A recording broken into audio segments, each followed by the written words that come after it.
Plums are prolific and an easy fruit to grow. They make a delicious snack.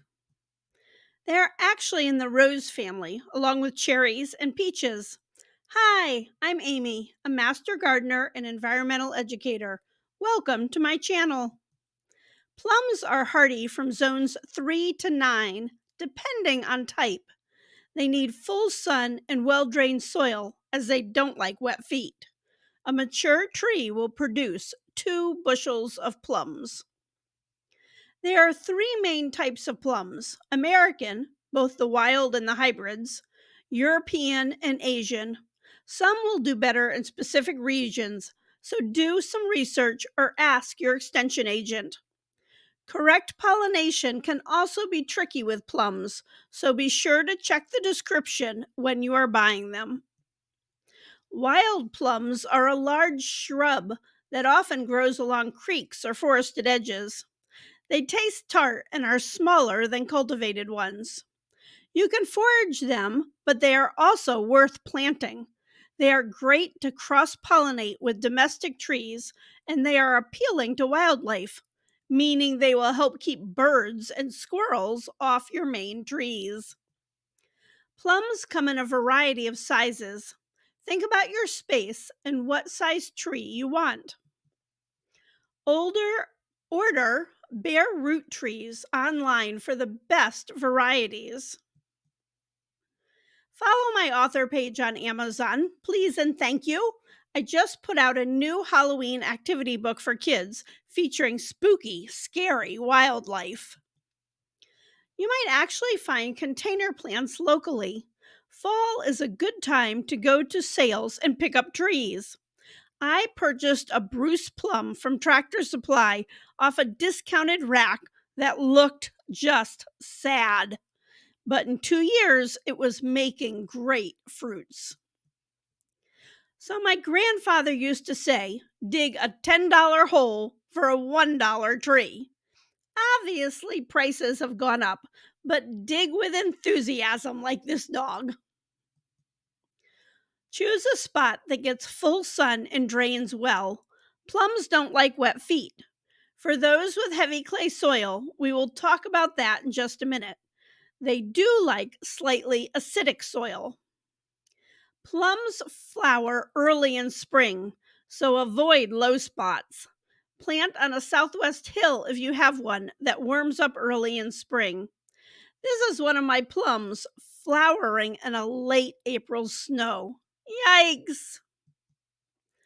When you dig your hole, place the dirt in a wheelbarrow.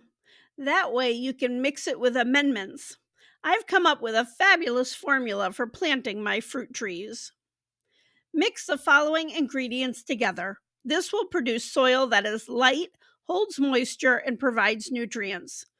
Mix together some soil from the hole, a gallon tub of peat moss, a gallon tub of well-aged compost, 2 cups bone meal, 2 cups of fish meal. In the spring only, we put in the fish meal because we don't want too much nitrogen when planting in the fall.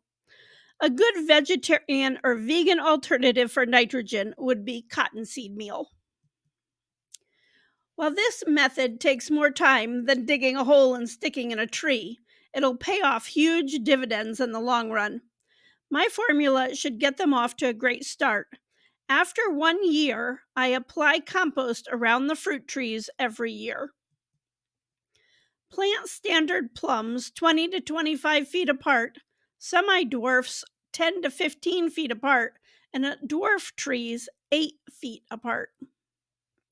It's very important not to plant grafted trees too deep. Make sure the graft union, which is the swollen bulge, is above the soil line. Semi-dwarf and dwarf trees are typically grafted. When planting bare roots, mound some of your mix in the center of the hole, then gently spread the roots out over the dirt. You want to make sure to hold the stem straight vertically when refilling the hole. Staking trees helps to stabilize them so they get established quickly. You can use wooden stakes or metal posts. Use 3 of them to support the tree. Water in well when planting, and then let the soil dry out in between waterings. Then water thoroughly. Water up into mid October that first year to support root growth. Mulch trees to conserve moisture and deter weeds. If you are an urban grower, you may decide to plant your trees in a container. Use a high quality soil mix or make my secret sauce. Look for dwarf varieties such as Pixie. Plums do well in terracotta pots because they breathe and drain well. Pots should be 18 to 24 inches wide, so roughly 20 gallons for a mature dwarf tree. Plums often need thinning by removing developing fruit. I know this sounds counterproductive. Thinning helps you get good sized fruit and also protects the tree from being overburdened. About a month after blossoming, thin young fruits. They should be 3 to 4 inches apart on Japanese varieties and 2 inches apart on European and American ones. Plums do have several pests. Japanese beetles love them. You can check out my video on controlling these pests. Start early and don't let them get out of hand. Brown rot can be an issue with plums. They may develop brown soft spots or a grayish mold. This is a fungal disease that is worse in hot, humid summers. Sanitation is very important. Remove and toss all infected fruits. Check twigs as they may be infected and should be pruned out. Have plum trees on an organic spray schedule. A good control is Monterey fruit tree spray, which I will link below. Spraying neem oil is great for apple maggots and plum curio, 2 insect pests. If you have rabbits in your area, consider getting tree guards to protect the trunk. Apparently, plum bark is very tasty. Netting will be critical if you have a lot of birds in your area. Finches, crows, grackles, starlings, blue jays, and orioles are some birds that like fruits. You might decide to share or put up a feeder to give the songbirds another option. Plums are ready to harvest in late summer into early fall, depending on the cultivar.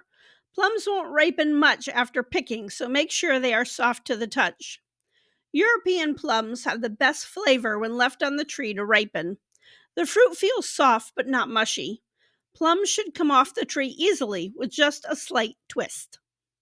Japanese plums are best picked slightly firm and then have a curing process. Fresh plums don't store very well. They will keep in the fridge 2 to 4 weeks. Otherwise, it's best to either can or freeze them. Plums are stone fruits and have a pit that needs to be removed during preparation. They make a wonderful jam and can be canned for future pies. The children were nestled all snug in their beds, while visions of sugar plums danced in their heads. Sugar plums were a popular candy treat in the 1800s. The point of this video has been to help and encourage you to grow plums. I hope you love them as much as I do. Please give this video a thumbs up if you have gotten some good resources. Thanks for watching and have a fabulous sunny day.